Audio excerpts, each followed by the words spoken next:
So be on the lookout at perkins-park.com for that survey.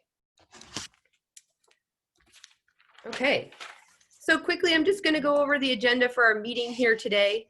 I'm going to be speaking for about 20 minutes in total, and I'm going to first start with doing a quick introduction on who I am, who Ecological Concerns is, what our project scope looks like, and what our design goals are. Then I'll review the site analysis that we conducted at Perkins Park, which outlines the existing conditions and some of the takeaways that we had from that analysis.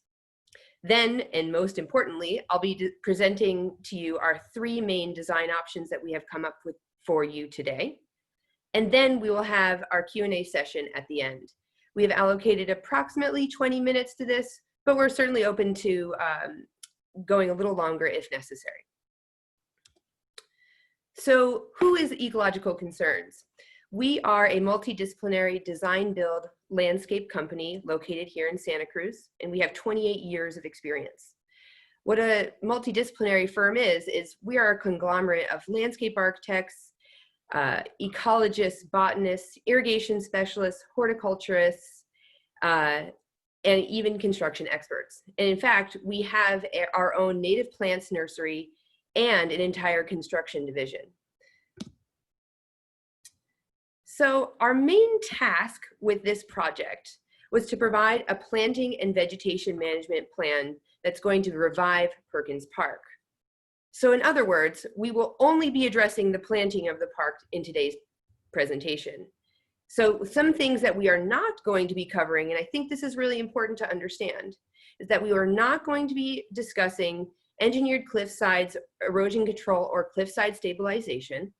We are not going to be discussing paths, walkways, or any general accessibility to the park. We will not be discussing signage and wayfinding, and we will not be discussing seating and gathering spaces, only the planting. So even though we're only going to be discussing planting, we as designers came up with a series of goals that we aim to achieve through our designs. And importantly, in order to guide our design goals, we wanted to know a little bit more about what the community wanted even before this meeting. So what we did was we took a look at the survey created by the Shoreline Management Plan and just got a feel for how people were responding to that particular survey.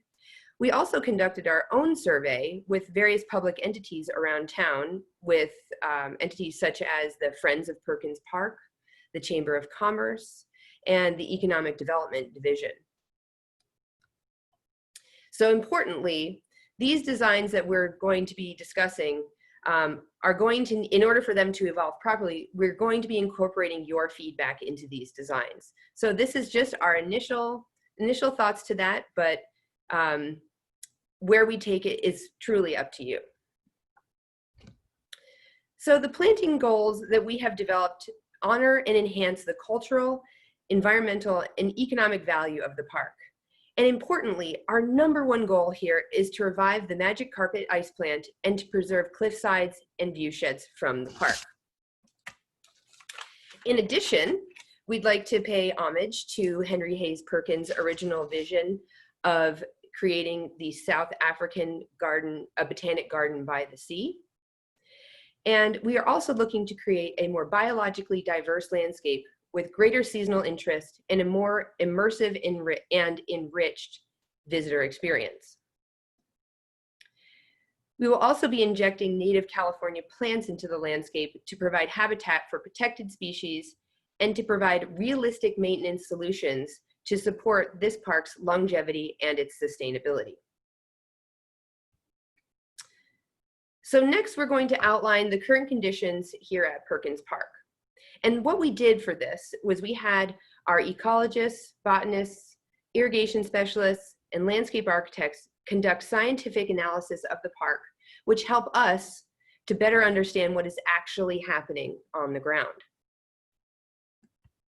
So for those of you who are not familiar with Perkins Park, the park is a 0.8-mile stretch of coastline here in the Monterey Bay in Pacific Grove.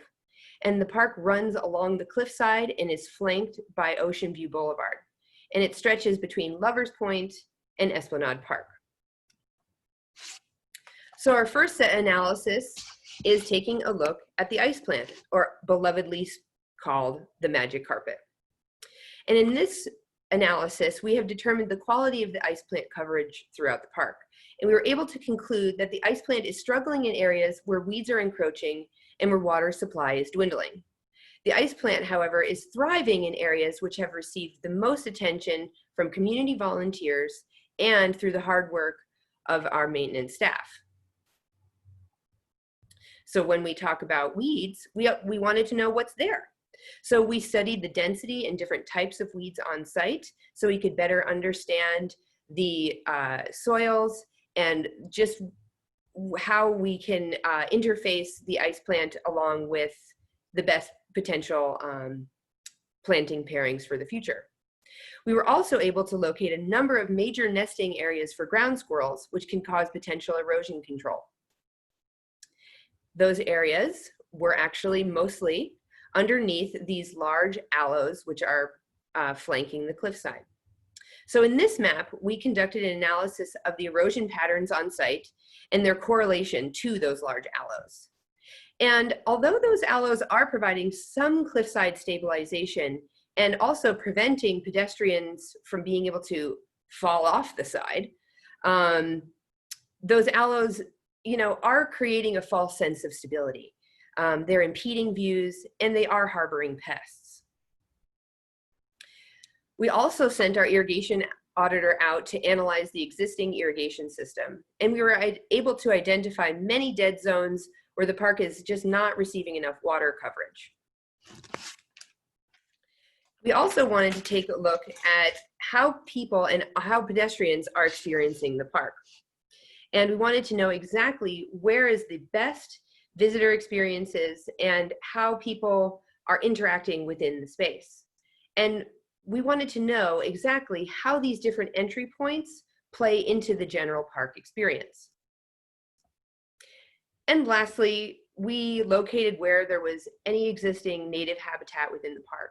And as you can see here outlined in purple, there's only a small section of cliffside containing some native plants, and it is near Sea Palm Avenue. So some of the takeaways that we have is that no one can deny the fact that this magic carpet ice plant is absolutely stunning. And it is the #1 defining character of Perkins Park. In addition, when it's in bloom, there is no other park that holds a candle to Perkins Park.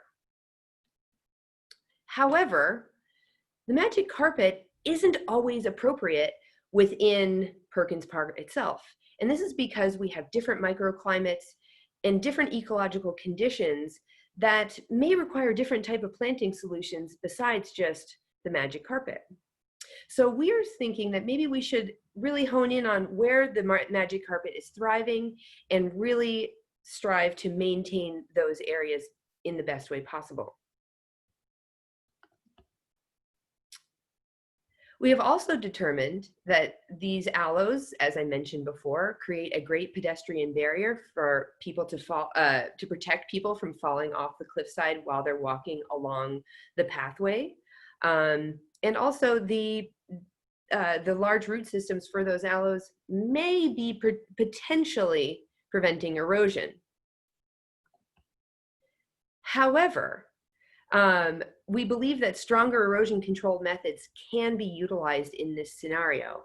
And, if we were to potentially remove some of those aloes because they are blocking view sheds and they are actually creating a false habitat for the monarch butterfly, which it's one of our most beloved species, which is also a protected species of butterfly.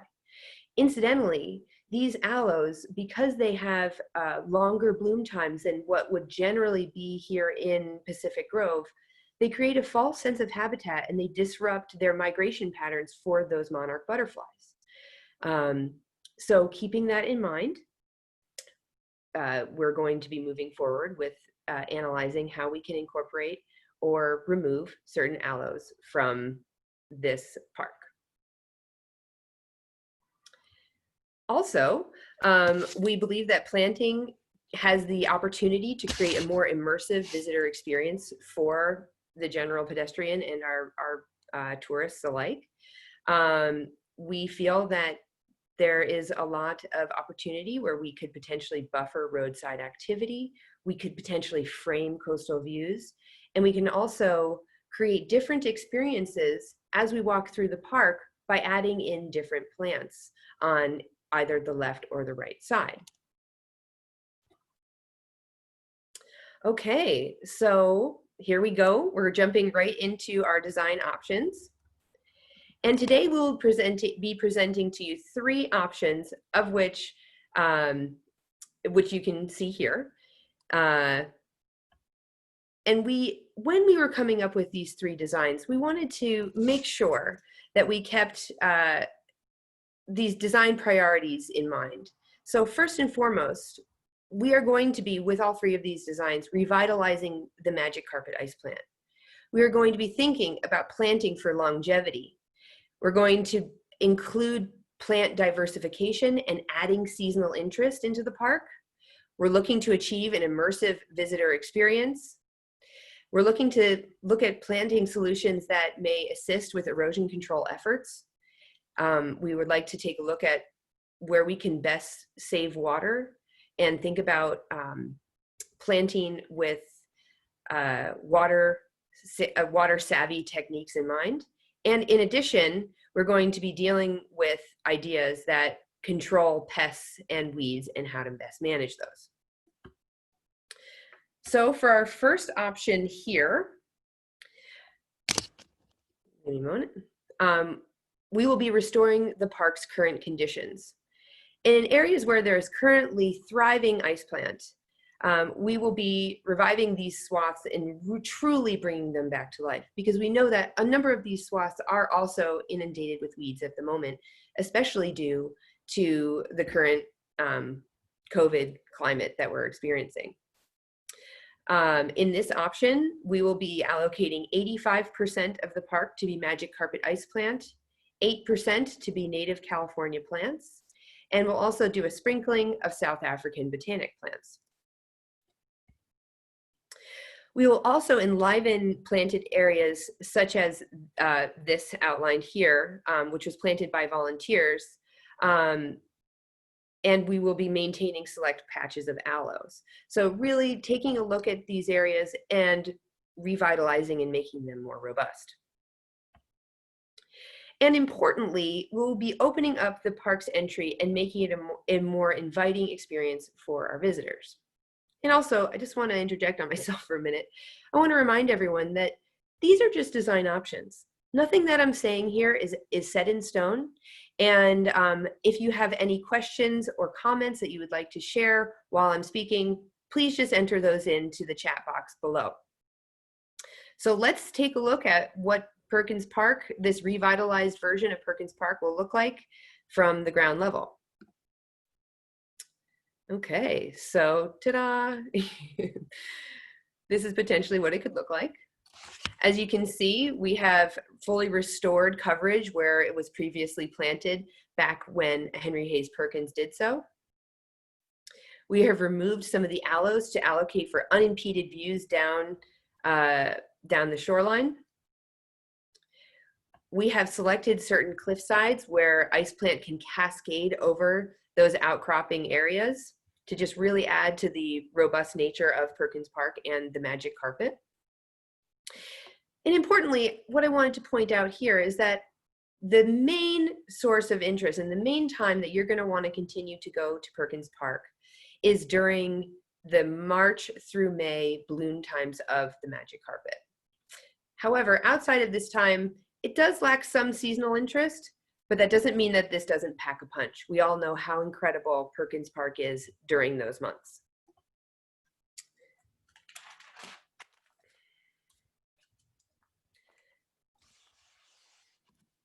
So for the next 2 design options, we took a different design approach in order to reach our goals.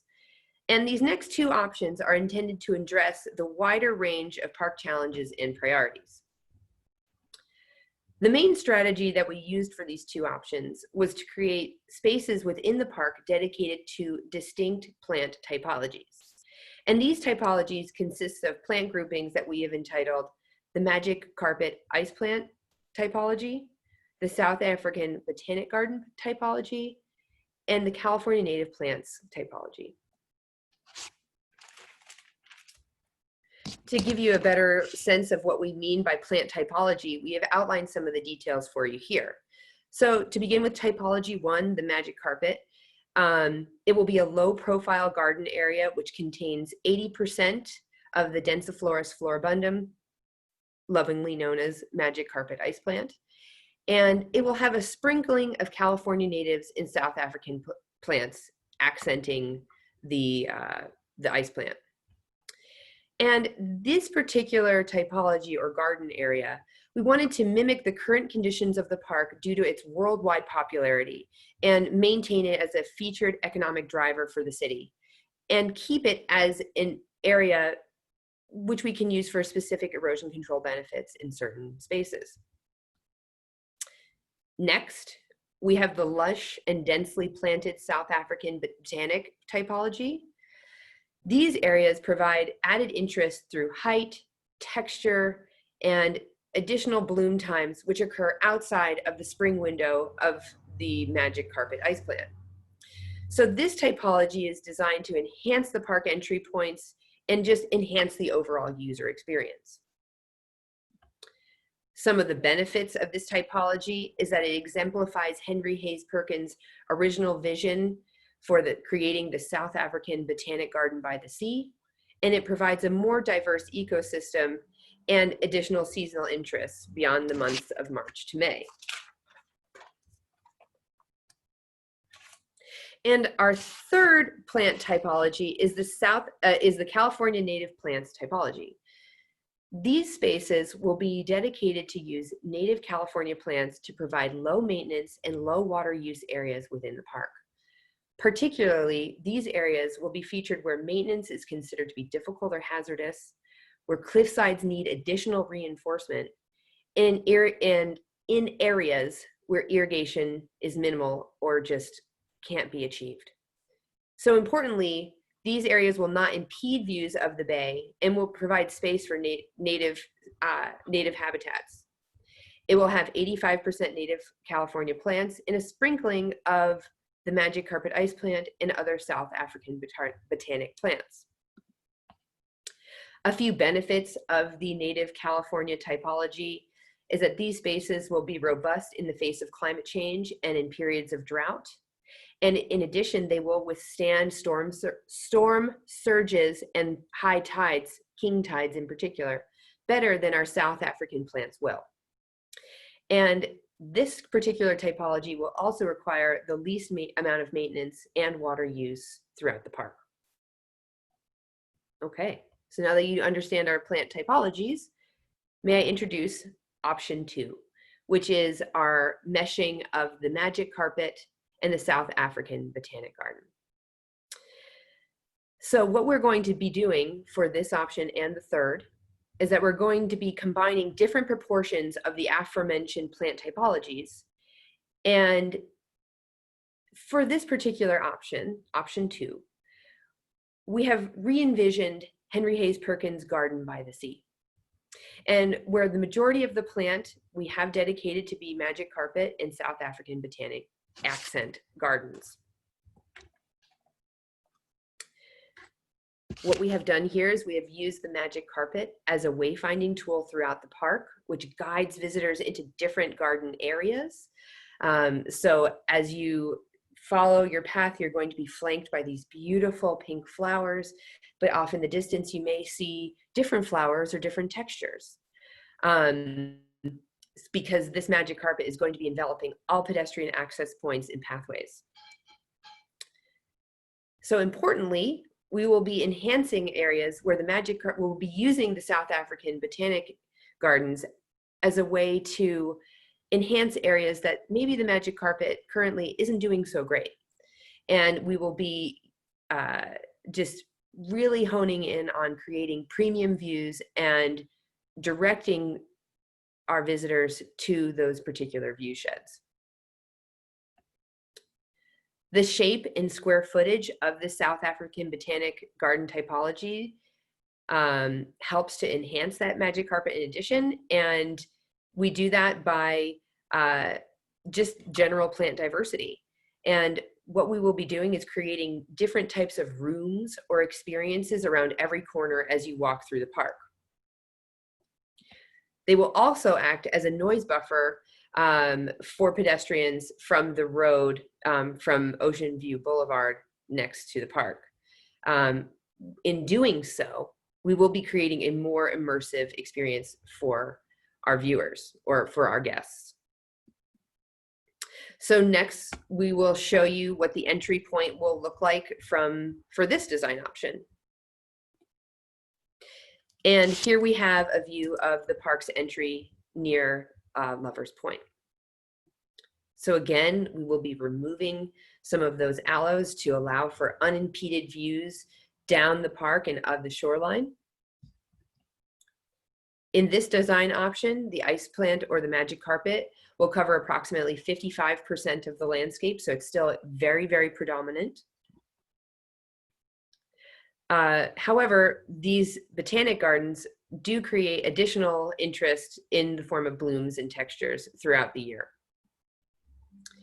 And we will have all thresholds, so all potential entry points to the park will be flanked by these gardens to kind of create this sense of immersion into the park. And we'll also, in addition, make sure that the ice plant will be cascading over the cliffs in select zones.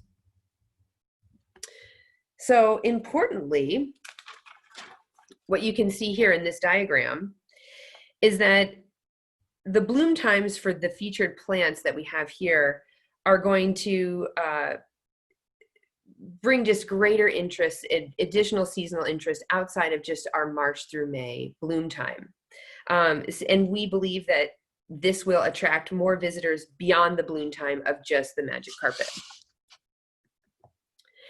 And last but not least is our third design option, the magic carpet and the native California plant typology. And in this version, we have the park covered in 50% of the magic carpet ice plant, 35% native California gardens, and 15% South African botanic accents. So in this option, we are creating the same immersive experience that we did in in option 2, the South African botanic and magic carpet.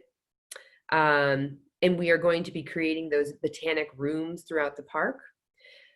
And we will also be using those native California plants to stabilize cliff sides and provide additional erosion control efforts and native habitat. And importantly, this design is intended for easy maintenance and true longevity of the park. It will accent the native areas that are currently planted, were planted by our community volunteers. And those particular native areas will be increasing habitat for our beloved and protected species of birds and insects.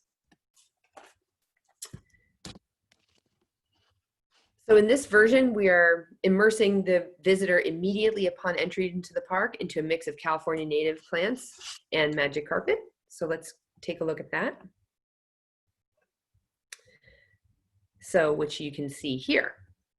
Again, we have created these unimpeded views down the shoreline by flanking the pathway with the magic carpet ice plant. We have 50% of the landscape covered in ice plants. So it's, even though we do have native California plants in here, we do have that contrast with the beautiful pinks and the yellows and greens of the native plants. The native gardens will reduce watering needs and maintenance.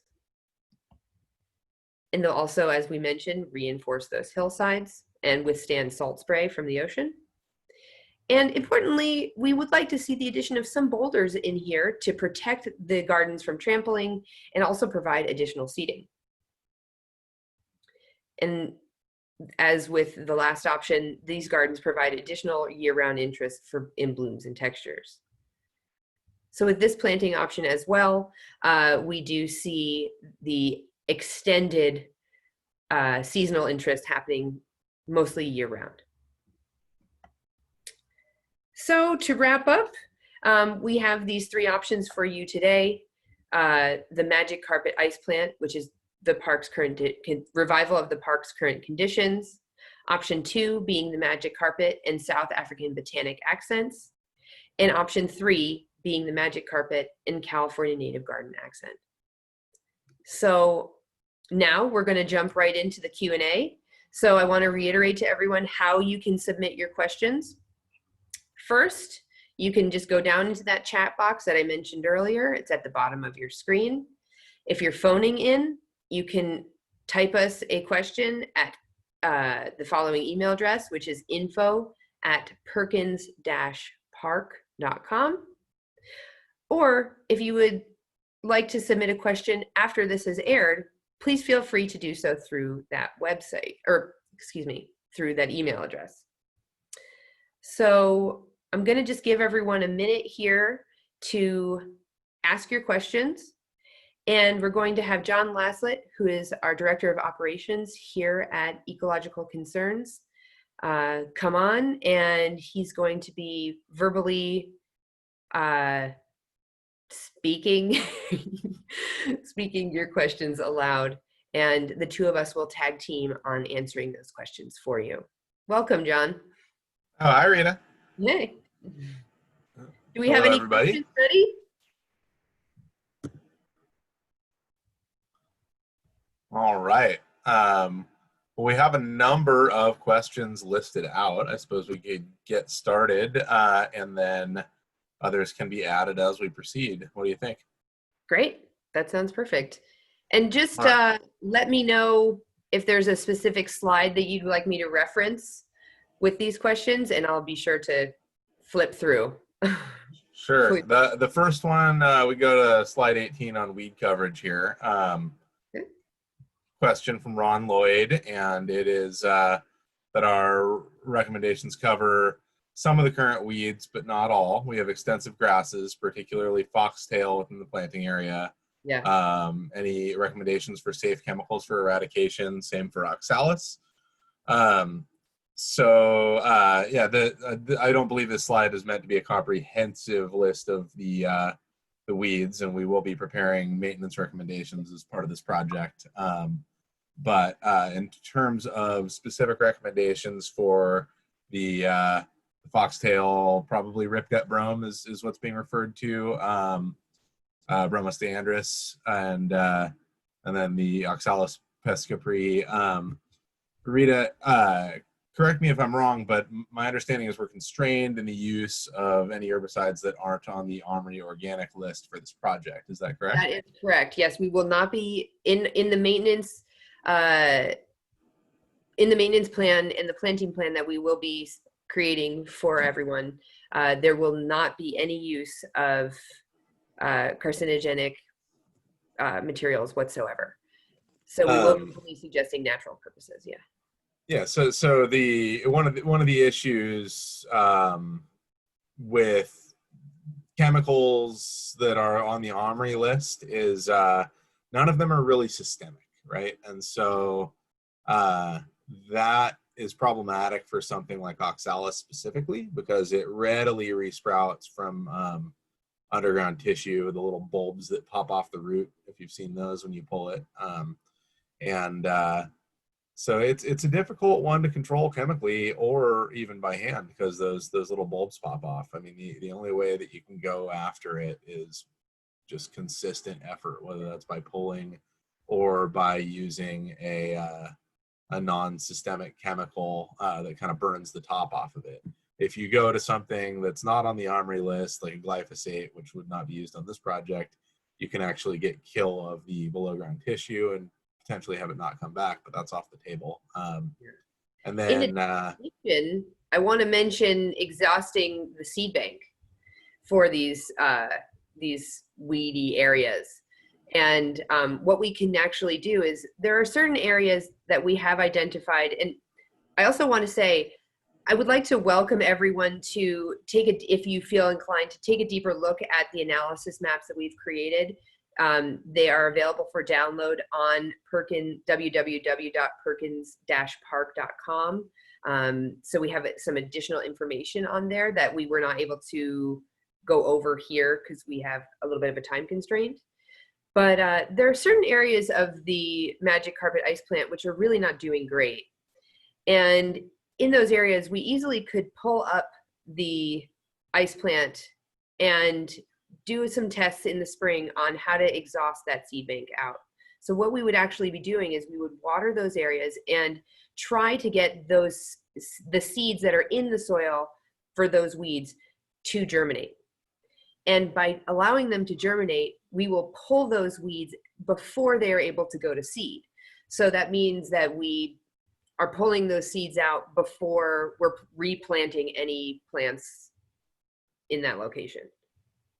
Right. Yeah. And that's a great point, and something we've discussed on site is, one of the best ways that we'd be able to control things out there is through seed bank exhaustion. Now, that doesn't mean seeds won't come back in, but it's one of the non-chemical techniques that would be really effective in areas where, you can't take that scorched earth approach of repeated tilling because you want to preserve existing plants. And if you're putting non-OMRI approved herbicides off the table for some of these things, the only real option is a lot of handwork, but that can be effective too. So I think we answered that one. What's the next question? So the next question from Ron Lloyd again is, Rita, will your team be estimating the costs for rejuvenation and maintenance after a direction has been picked by the city or as an input to it? We will be creating direct cost estimates for this implementation. Because we are a design build, we have extensive 28 years of experience with designing and installing landscape projects such as this one here at Perkins Park.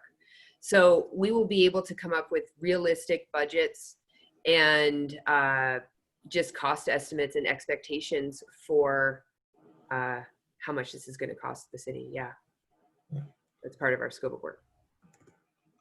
And then next question by anonymous attendee is, I suppose it's more of a point being put out there, and we can read it and see if we have some response to it. It's more of a comment than a specific question, but it is saying that the native plant pockets that we're referencing and mapping were not, I think there may be a missing word here, but to interpret, were a project that was bid out, and Right. they are currently weed infested. And so, That's yes, right. I would say that, dealing with weeds in existing planting areas, such as those native pockets, and adding plants to help shade out more weeds would be part of the recommendations in the plan. Yeah. So a big part of why those particular areas, let's just call out one in particular, which is near Sea Palm Avenue. At the parking lot there, we have a volunteer planted native planting zones. And the thing about that was that it's not densely planted. And when we get the right plants into those areas and we plant them close enough together, they're going to grow in and they're not going to allow weeds to happen. In addition, part of the struggle that area is facing is that we don't have proper irrigation. There's not the right amount of water being fed to those new plants. So expecting them to thrive under this current condition is moot. And that is why we are going to be redesigning the irrigation system here at Perkins Park to ensure that whatever planting schematic we come up with, it's going to thrive and it's going to do well. Yeah. And I would say, just to properly control expectations, denser plantings will reduce the weeds, but there will always be weeding necessary. Yes, that's absolutely correct. Thank you. Yeah. Next question from Sherry. In your professional opinion, does any one design option make more sense ecologically over another? I'm sorry, I had trouble hearing you. Can you say that again? Yeah. In your professional opinion, does any one design option make more sense ecologically over another? Um, yeah, when it comes to park longevity and creating native habitats for our protected species, of which we have many here in Pacific Grove, I would have to say that option three provides more opportunities for native habitat and just general ease in park maintenance. There's going to be less water use, um, and just overall man hours needed to take care of the park if we're using native California plants. Okay. However, my true opinion doesn't matter here. It's up to the community on what they want, and we're willing to provide anything that the community wants. Yeah, I think there's a lot of pluses and minuses to any of the design options, Yeah. and there's a lot to be said for the beautiful pink carpet. There's a lot to be said for botanic garden, where you get to experience plants of South Africa in a slightly more diverse fashion. But specifically in regard to ecological benefit, I mean, it's going to be more natives are going to be providing better ecological functions. But yeah. Thank you. Uh, so from Luke Coletti, question is park irrigation has always been problematic and a reliable system will certainly be very important for this project to succeed. Why not use water produced by the Pacific Grove Local Water Project, which currently produces non-potable water for the city's golf course and cemetery? And Luke adds a historical footnote that Perkins hand watered his plantings, which is cool to know. I didn't know that. Yeah. Yeah. Luke, thank you so much for that wonderful comment and question. That was really insightful. Um, we have not yet designed the irrigation system for Perkins Park because we're waiting on community feedback and to hear what everyone wants, because the intensity and the type of irrigation system that we create is going to be dependent on the options that are created here. But absolutely exploring recycled and non-potable water will be something that we're going to look into deeply. So thank you for that. From Cynthia Garfield, please specify which beloved protected species you are using native plants to support. Oh gosh. To be 100% honest, I cannot recall off the top of my head those specific species. But there are a number of different birds and insects, in particular the black oyster catcher. We know the monarch butterfly, and there's 2 additional butterfly species and a beetle species, I believe. I apologize that I don't know their exact names, but yes. Yeah, and many migratory and non-migratory birds. I mean, obviously, we're not building mountain lion habitat out here, but and so it's going to be largely, smaller, highly mobile species that utilize the native plants of our coastal bluffs throughout the Monterey Bay, and so Yeah. that's a lot of bird species, and potentially some herps, amphibians, and reptiles, and a lot of insects. Yeah. So anonymous attendee asks, the lynx excel at erosion control. Why insert native plants? What? I'm not sure what the lynx is in this context,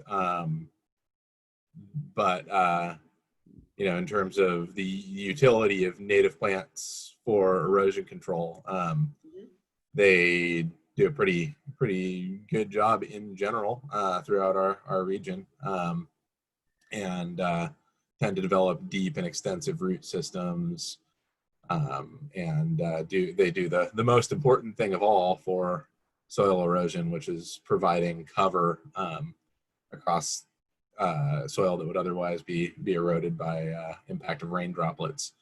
Now, any vegetation will do that, but at these bluff edges, it can be tough to get things established, and the plants that grow there naturally and have, for millennia here in California, are easier to establish than many, and thus they can provide good cover in those places. Yes. Native plants and erosion control is a giant topic that I could go off on for a while, but in the interest of moving forward, they'll be there, putting down deep roots and surviving well is the main thing. And I think importantly, the native plants don't have quite the amount of heft and weight that the Aloe arborensis has, which are currently lining the cliff sides. So in the event of a cliffside failure, because those aloes are so heavy, they're going to actually pull down more of the cliffside and more of the soil than if there was just nothing there originally. So we are cognizant of that, and we will be designing accordingly. Yeah, that catastrophic failure mechanism is a well-studied one for not the magic carpet ice plant, but for the more common one we see around the bay and whatnot. So yeah, as I said, there's a ton to go into there that's pretty interesting, but I don't want to turn this into a lecture on native plants and erosion control. Let's see, from Jan Stewart, how will you control the invasive foxtails and other weeds? And we got into that a little bit. A large portion of that is going to just have to be human effort, especially if we're looking to revive the magic carpet ice plant throughout. If we were to go, say, with option 1, when push comes to shove, monocultures in any form require a lot of maintenance. So the effort would be to take care of those weeds in the springtime, in the winter, and just have a more robust maintenance plan in place in order to really make sure that the foxtails, and I understand why you're pointing out foxtails. I'm sure you have a dog, and we know that the foxtails can pose a threat to them. But yeah, it's just going to be in the maintenance plan and just more robust efforts. And then next question from Jan again is, what is your plan to remove or relocate the ground squirrels and gophers that are causing erosion? So one major note that we had is that the ground squirrels, for the majority of them, they're locating their nests underneath the aloes on the cliffside. So essentially what they're doing is they're digging holes on the cliffs, destabilizing those huge aloes, which is a big problem. So we would like to be trapping them. Personally, I am an absolute animal lover. I do not want to see them be poisoned, killed, gassed. That's not going to be what we're going to be suggesting. We're going to be suggesting they be trapped and either move somewhere else, or I don't know. And what was the rest of the question? That was the question. Yeah. Oh.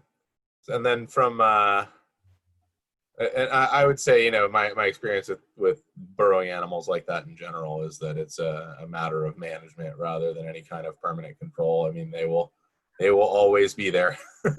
But and in addition, our maintenance and installation plan will include gopher protections for the new plants that we will be suggesting planting on site. So that way, if there was a gopher that we weren't able to take care of, that the plants would be protected subsurface to prevent their roots from being eaten alive and thus killing the plant. And then from Don Murphy, how much digging and or planting can you do before the project would need a tribal monitor? I'm not sure we've addressed that at this point, unless you've looked into it. No, I am working with some tribal monitoring up here in Santa Cruz County. To be honest, I'm not sure entirely how much digging would be required. We did reach out to the Ohlone representative and did not chat about that. But that's a great question, and we will look That into may it. or just require a follow-up at this point, but Yeah, it's good we'll to have follow it up brought with up. you. Yeah. Great question. Um, We're very cognizant of the cultural history and cultural importance of this area beyond just what was created by Henry Hayes Perkins. That really needs to be noted here. from Ken Krings, what is the plan to significantly upgrade irrigation to avoid past years of drought that lead to the current condition of the park? I think, and really can expound upon this, but essentially the plan is to create a robust irrigation plan. Yeah.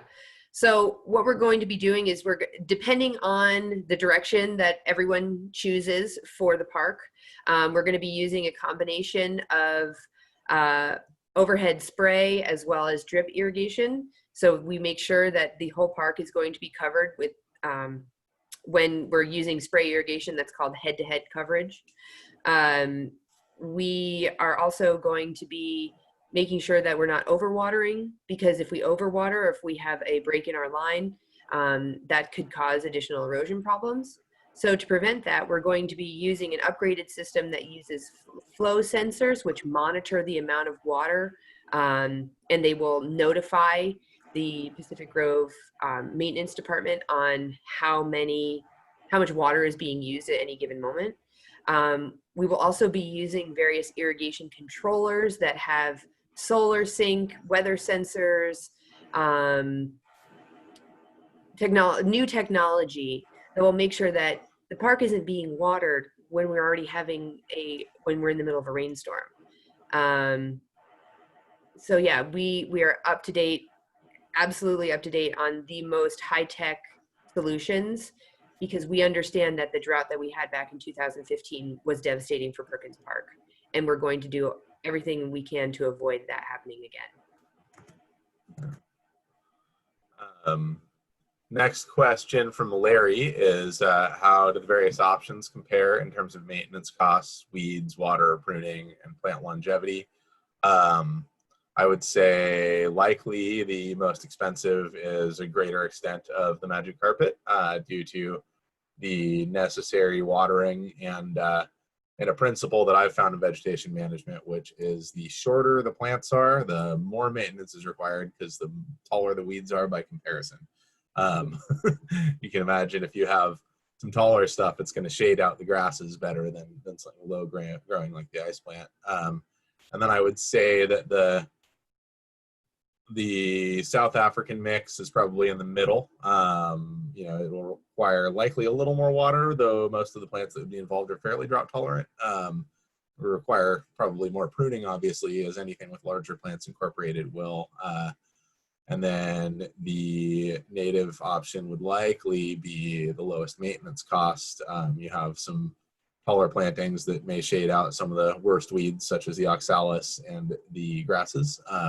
And you probably have the lowest water use and, likely not a lot of permanent irrigation maintenance costs once you get things established, because those plants are evolved to grow here without irrigation once they have their roots down. So that would be my ranking. Yep. Thank you for that question. Yeah. Let's see. Let's see what time it is here. We're at 6:40, so we could probably go for another 10 to 15 minutes or so with questions. How many do we have in the queue? Many. I don't have a count, but pages. Okay. Well, I guess we'll keep going. I do want to do a hard cutoff though, at 7 p.m. So, just to reiterate to everyone, if we don't get to your question right now live, we will absolutely be providing you with a written answer on www.perkins-park.com. So just check back in later. And also, we will be accepting questions for the next approximately 2 to 4 weeks.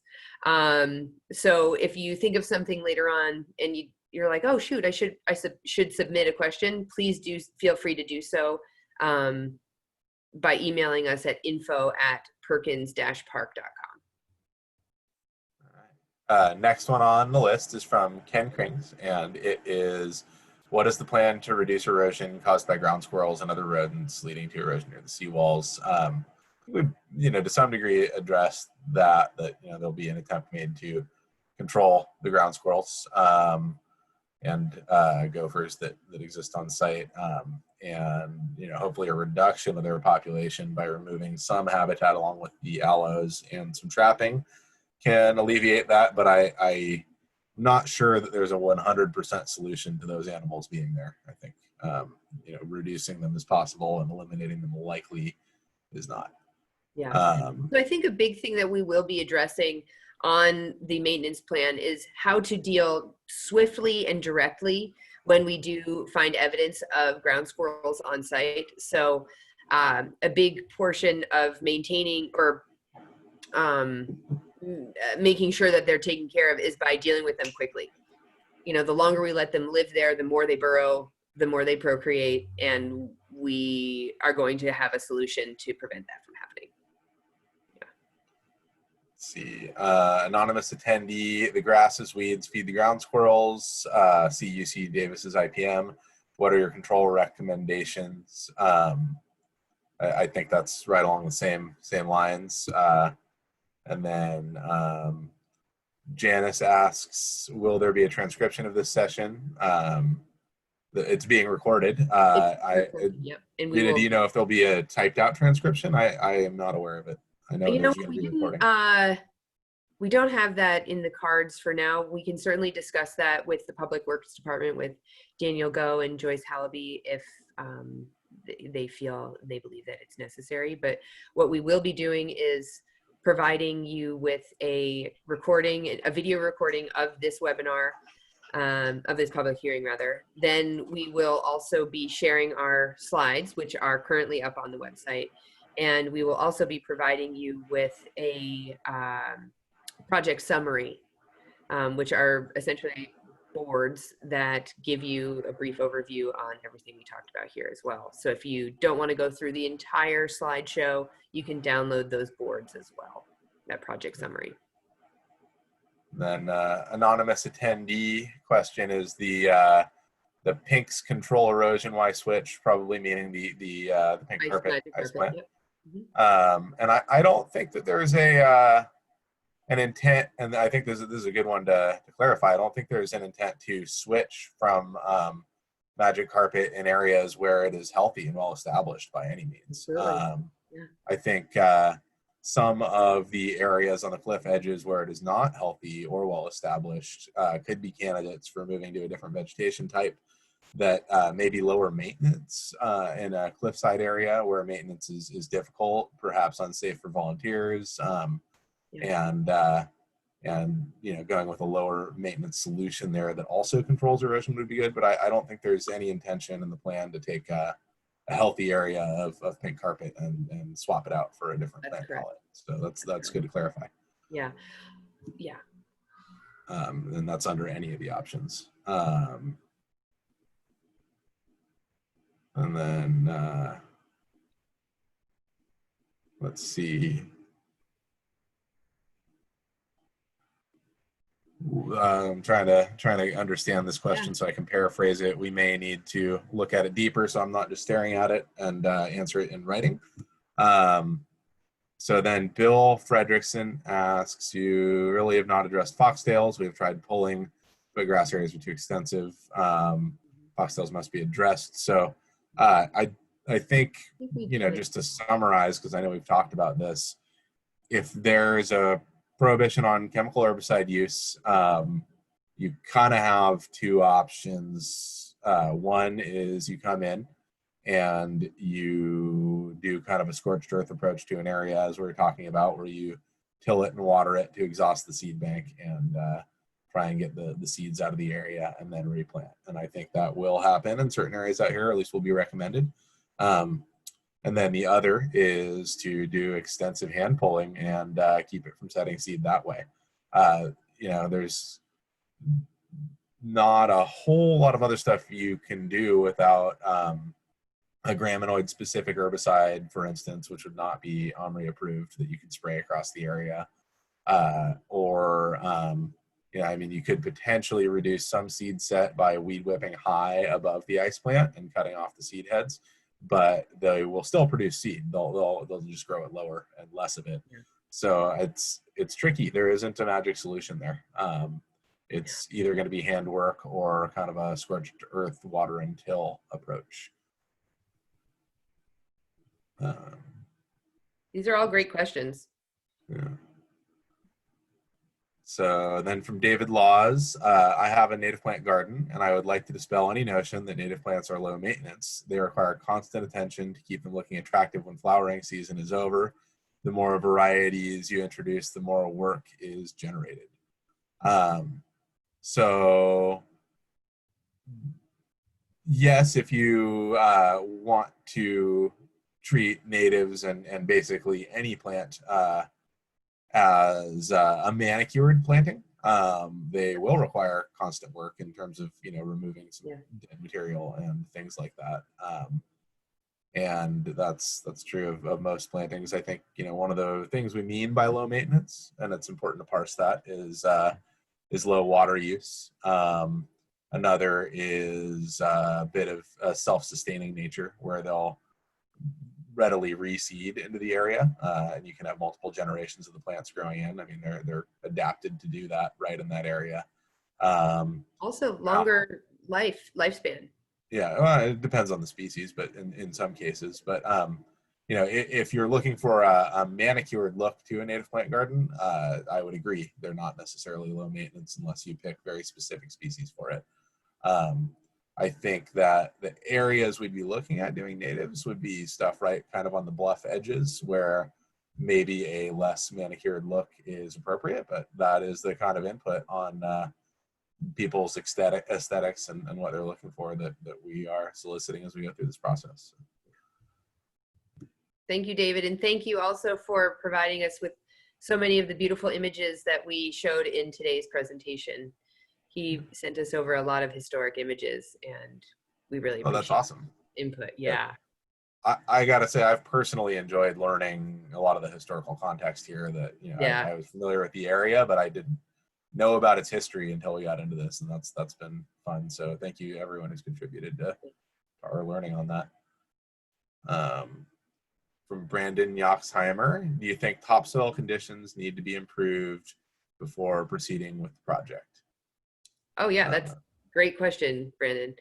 So one thing that's really interesting about the magic carpet ice plant, or otherwise known as Densiflorus floribundum, is that it actually thrives in nutrient deficient soils, which is incidentally the same type of soil that the majority of our weeds favor. For example, although it's not on this particular site, we know that dandelions are a nitrogen fixer. And so we see dandelions popping up in grassy areas because they're nitrogen deficient.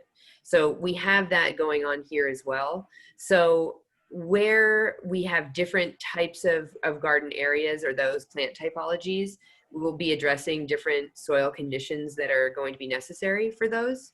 But when it comes to the magic carpet ice plant, we actually want to make sure that it's as dry, draining, and kind of nutrient deficient as it needs.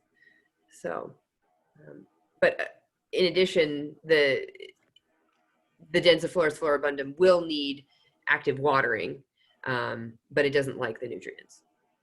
So. Yeah, and I think, I don't know the nutrient needs of all the potential South African natives that could be involved, but many of them, are coastal species that would not be growing in rich alluvial soils in nature. So they, likely have fairly low nutrient needs as well. And the native bluff species, I mean, this is their habitat. They will do well in these types of soils and would not probably do as well, and would probably have more weed competition if, say, a whole ton of compost were added. I think there's a place for that for certain plant types and for soils that have been heavily modified, but I don't think in this case it would be too much of a concern to do heavy amendment. Yeah. So we have about 5 more minutes, so maybe 2 more questions, 2 to 3 more questions, and then we'll answer all of the questions in written format on the website. Sure. Let's see, from Angela Tyler, what kind of vegetation do you suggest under the cypress trees between Siren and sea palms on the ocean side? I happen to live across the street from it. Also, it is important to know that the view, that the word may have been mistyped here, but I think essentially that the view should not be blocked. Yes. To the ocean view should not be blocked. So to start, do you mind if I start real quick? Not at all. Regarding the view sheds, and thank you, Angela, for that great question. Throughout this park, we're not going to be suggesting any plants that are going to be over 3.5 feet tall. So that way we make sure that as people are walking through the park, that they will always have open view sheds. And we do also appreciate and value the view sheds that you have by living across the street. So with that said, John, maybe you want to outline the types of plants that we would put underneath there. Of course, we have different options based on the fact that we have 3 different distinct options. But quite honestly, you know, the cypress trees do provide a distinct habitat that not every plant is going to be happy living under. So yeah, I think that's the case. I don't think we have gotten as far as developing full plant palettes or looking at specific planting locations. As Rita presented, we're still kind of at the stage of which direction are we going with the plant palette out here. But it would require a special consideration there. I remember looking at that spot specifically, and the things that would need to be considered are shade tolerance and tolerance for the duff coming from the cypress trees from the leaves falling. So you'd be looking at something that would do well as an understory planting, and that could be native or it could be South African palette, depending on what direction we go. Yeah. But not tall. Yeah. Let's see. Ken Krings asks if we're planning any lighting in the park along the trail, and that is not part of our scope in this design. We're focused on the vegetation for what we're doing, but it sounds like a nice idea. Yeah, I love that idea. And yeah, Yeah. just unfortunately, it's not part of what our scope of work today. Yeah. Let's see. Then the question of are we aware of the banana slug habitat from the bluffs under the aloe to the curbside path at the street, largely between Sea Palm and Clyte, plus some west of Marine Street. The banana slugs have been grafted up to 100 in a day. And the banana slugs be protected with the various planting plans. Rita, have you heard of the banana slugs? I actually am. This is the first time I'm hearing about it. So thank you Me so too. much for informing us. Yeah, that's cool. Wow. I would not have expected that outside of a redwood forest. I know, but, that was my thought too. I was like, huh? Yeah. I guess if anonymous attendee who's mentioning banana slugs wanted to send us that info on the observations, that would be cool to see. They could send it to the email for the project that is up. Yeah, I have never seen a banana slug outside of the redwood forest, but yeah, that would be something to look into. Is all I can say. Immensely, yeah, that's important. Yeah. And maybe let's see, it's now 6:55, so let's just do 2 short questions and then we'll call it a day. We've only got 2 left that haven't been marked by our team as essentially already having been answered, or similar questions. Great. We'll do those having been answered, so that's perfect. One from Bill Fredrickson is people feeding squirrels is a huge problem. Any suggestions? I mean, signage comes to mind immediately for me. Not everyone follows signs, but it might reduce that a bit. or just making sure that this ground squirrel population isn't there.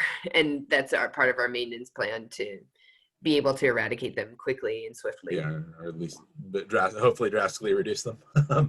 But yeah, but signage is an option. I mean, it doesn't enforce things, but especially if it gives a bit of a rationale, it can help change people's minds about their behavior. Yeah. And then from anonymous attendee, how about using raptor boxes or owl boxes for raptor control? I believe they probably mean ground squirrel control. We've talked about that. We love that idea. Yeah. I think, yeah, that is something I remember talking about on our site visit out there, and it would be cool to implement. I've worked on a lot of sites that have them, and it's been to very mixed results. So, it's not a build it and they will come thing. It's a build it and they might come thing. But I have seen it work well certain places. One of the cooler places is on a small dam up in the mountains of the peninsula, and they were trying to control burrowing in the dam, and they actually got pretty good traction there. So I think it's an option worth pursuing, and we can see if anybody moves in. And I think what we will explore is understanding exactly which raptor species are native to Pacific Grove, and if they would want to be roosting on the cliffside in this fashion. It's not very protected, so there is a possibility that it would fail. But we will be looking into that directly to see if this could be a viable option for us. Yeah. And there's a lot of use too, which would tend to dissuade them to some degree, which might kind of point towards owl boxes as being potentially more viable options, since they would be out at night when there's less people. So definitely worth taking a look at, and probably, or at least maybe putting one out there to see if we can get anyone to move in. Yeah. Is that our last question? That is, and I don't want anyone to feel, by saying that's our last question. There were a few others, but they largely had been answered, or at least similarly answered. So, but all of the questions will be addressed in the written answers. Yes, that's correct. Yeah. So again, thank everyone for attending this public hearing on the Perkins Park Planting and Vegetation Management Plan. If you'd like to contact us directly, please feel free to do so. It's info@perkins-park.com. And we will be notifying everyone when our next public hearing is happening, probably in the next approximately 2 months or so. We would invite everyone to attend that event as well. We will be doing that in the same fashion via webinar due to COVID-19 restrictions. So be on the lookout for the next public hearing. Thank you, everyone. Thank you. Okay, everyone, I'm going to sign off here. Have a great evening, and we'll see you soon. Thank you.